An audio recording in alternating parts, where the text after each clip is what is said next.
Disney princess movies have been a part of our childhood since their emergence in 1937. Disney has become a well-integrated part of modern society because of their success in turning fairy tales into child-friendly adventures. Disney used original fairy tales from around the world to create their Disney princess movie franchise.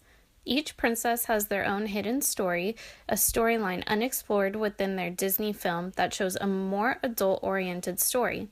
We typically see the damsel in distress theme featured in the early Disney princess movies, this including Snow White, Cinderella, and Aurora, because they are all searching for their true love and waiting to be saved by Prince Charming. Each of these Disney princesses are white, tall, and thin, and of course have a small waist. Each princess is beautiful and unrealistically close to perfection. They are also well known for their beautiful singing voices. In fact, cleaning and singing are the only two skills we see in each of these princesses. Each of these princess movies portray an unrealistic sense of beauty and love to young girls. Then we see the next wave of Disney princesses, which puts Ariel, Belle, and Jasmine into the next category of princesses. Although each of their stories revolve around love, these three princesses fight for their love and are not waiting to be rescued by a Prince Charming. Some of the gender stereotypes we see in society are still present in these three princesses. As the princess movies continue, we begin to see Disney featuring princesses with a little bit more independence and strength. Pocahontas and Mulan fight for what they want, and they are definitely viewed as more independent women. The more recent Disney princess films attempt to break through some of the gender stereotypes that Disney once portrayed in their films. I say attempt because there are still a few stereotypes present in this century's Disney films, but Disney is definitely making an effort to reduce the gender stereotypes by making strong, independent princesses for young girls to look up to. For this study in particular, I chose to examine the way that female roles are portrayed in the Disney princess movies of Tangled, Frozen, and Moana. As for Tangled, Rapunzel has the animal sidekick. He's a male chameleon named Pascal. And once she escapes out into the real world, she encounters many other males, including the horse Maximus, the thugs that serve as Flynn's former thieving buddies, and the many light-hearted ruffians from the Snuggly Duckling pub. Additionally, Rapunzel's father, the king, takes the spotlight in a few scenes meant to emphasize how much he and the queen still miss their daughter. In these scenes, his hulking beard figure dominates the screen, his face torn with sadness, while his wife stands below and beside him as a comforting helpmate. As for Rapunzel, she's imprisoned within the tower since a child. She is a female with big eyes and a teeny tiny waist who sings about doing chores with the words, "I wonder when will my life begin." Rapunzel is stereotypically overly emotional, swinging from one end of a mood swing to another as often as she and others swing from her long golden locks. There are moments where Rapunzel is portrayed as brave and heroic, as when she tells Mother Gothel, "For every minute for the rest of my life I will fight," or when she heals Flynn, saves them both from drowning, and enables their escape from the Snuggly Duckling.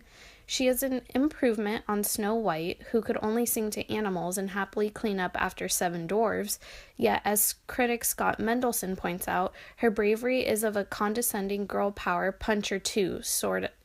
It is the exception to her character rather than the rule. While Flynn is all masculine adventure, power, and cunning, she is all long blonde locks with a hint of you girl attitude to appease to a 21st century audience. And what possessed the filmmakers to have Flynn immediately call Rapunzel Blondie? Yes, it's so funny when we identify women by their looks and body rather than bothering to learn or remember their names, not to mention the cultural associations with being called Blondie, such as the assumption one is dumb, oversexed, and good for no more than a pretty appearance.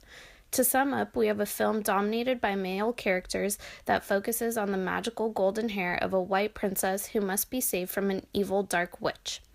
When it comes to Frozen, contrary to the classic Disney princess movies, Frozen's characters do not fall neatly into well-defined stereotypical gender roles. Rather, Anna and Kristoff defy said gender roles and prove that gender is a spectrum and gender identification is flexible. The film begins with the introduction of the main characters in conventional gender roles. Elsa's hyper emotions are frowned upon and concealed within the castle so as to say a woman's tendency to overreact should be hidden. Anna wants to marry the first man she meets, which is reminiscent of older Disney movie romances.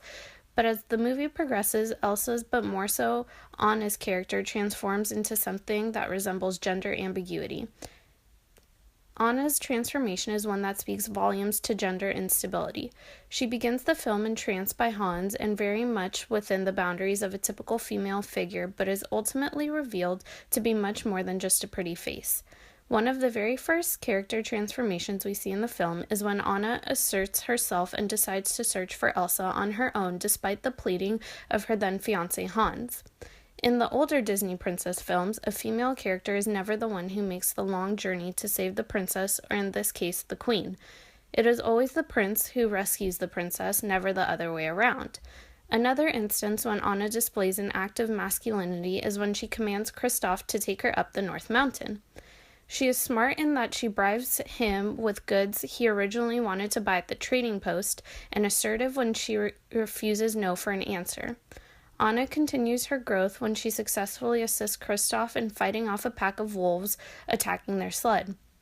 In many instances in that particular scene, Anna is seen saving Kristoff, something completely opposite from older Disney movies or traditional male roles in general, where the male character is almost always seen saving the female. Her final moment of gender ambiguity comes when she single-handedly saves Elsa without the help of a male. Anna embodies the definition of gender instability in her ability to maintain her femininity through her eventual love interest in Kristoff, while also embracing the masculine aspects of gender norms through her successes in saving Elsa and her home. Anna's transformation completes when she punches Hans after he betrays her love for him in hopes of acquiring the kingdom of his own. She sheds her initial feminine attitudes and realigns her priorities past romance, destroying stereotypes in one punch. Anna's metamorphosis into an androgynous character is easily traced over the course of the film. Some might also bring attention to the film's physical representation of the characters, especially the aesthetic of the female characters. Both Elsa and Anna's waistlines are unrealistically small and their eyes shown to be bigger than their wrists. Animation is a unique type of entertainment in that every part of the film must be fabricated and, as a result, controlled. Elsa and Anna's unattainable physique is indeed a testament to their femininity, but it also allows for further ambiguity in their overall gender. As for the newest of the 3 Disney princess movies, Moana was the most refreshing and inspiring to watch for me. I cannot truly call Moana a princess. In fact, she herself rejects that title in the film, and her identity goes against the very stereotype of a typical Disney princess. After seeing Moana, I realized how far Disney needed to come with female representation, and what a great beginning it has made with this film. Not to discount previous princesses such as Mulan or Merida, who were promising steps for creating inspiring Disney women, but Moana, more to me than any other Disney film, makes it clear that being a feminist and being confident in yourself is something women of all ages, ethnicities, and body types should aspire to. As of late, there has been a huge push for Disney to represent a greater variety of body types, with many artists creating their own interpretations of how princesses would look with realistic bodies. While Moana does not entirely solve this concern, the film made a clear effort to step outside of the typical and possibly small-waist Barbie doll body type that many Disney princesses have. Moana was created with thicker arms and legs, along with a wider waist that is fitting to her curvier hips. While Moana cannot be considered a plus-size character nor represent every woman's body type, her build is not only more inclusive than past Disney princesses, but also more realistic.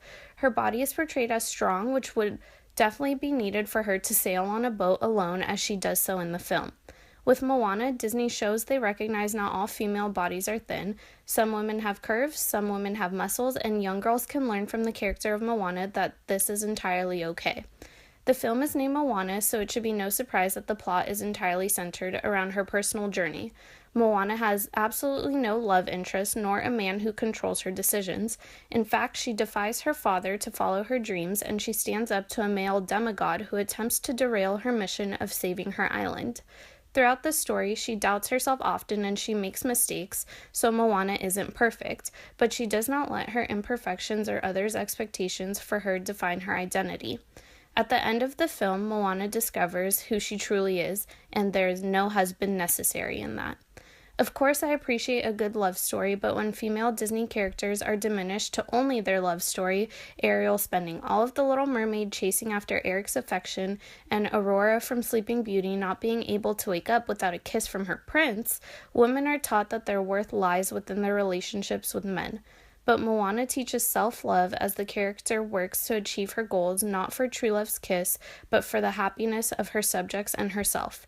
And in the end, that self-love is what Moana reaches, a love for your body, your skin color, and yourself, lessons which all of us women, no matter our age, can learn from. Overall, I know that in the past, Disney has constantly portrayed women in the same way over and over again. They have shown throughout many different Disney princess movies that the princesses are usually a damsel in distress waiting to be saved by a prince. But with the newer princess movies, Disney is really seeming to break away from the trend by creating more independent and powerful female characters. Hopefully, this trend will only continue for the future.